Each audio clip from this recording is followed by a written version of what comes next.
हजूर, मेरे एक दोस्त ने घर में एक केक बनाया और उसमें एक केक बनाया। हाँ जी, और उसमें उसने अल्कोहल डाली थी। मैंने उससे पूछा था कि उसने केक में क्या डाला था। उसने कहा था कि उसने इसमें जला के अल्कोहल भी डाला था, लेकिन वो मुझे कह रही भी थी कि मैं वो खा सकती हूँ। लेकिन हम खा सकते हैं? नहीं खा सकती, तीन से रास्ते खोलने की बात है। पहले जला के फिर फुला करके फिर फुला करके, सिवाय को मजबूरी हो। दवाइयों में भी अल्कोहल पड़ती है, तो दवाइयों में खांसी के सिरप रहते हैं, बाद और सी दवाइयाँ होम्योपैथिक दवाइयाँ, उनमें पड़ती थोड़ी सी अल्कोहल, लेकिन वो खा लेते हैं। वो एक इलाज है, ज़रूरत है।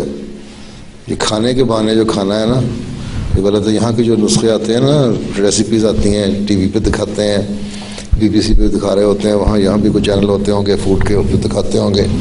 इनकी तो आदत है हर खाना डालो उसमें अल्कोहल डाल दो। गोश्त पका रहे हैं तो उसमें शराब डाल दो थोड़ी सी, और कहते हैं कि जो पक गई, पकने से क्या ख़त्म हो गया किस्सा। ये गलत चीज़ है। ठीक है, अहमदियों को नहीं खाना चाहिए। इस तरह से बहाने मिलते जाएंगे और फिर वही सबूत की तरह बहाने निकाल के ना मछलियाँ पकड़ते जाओगे तुम लोग।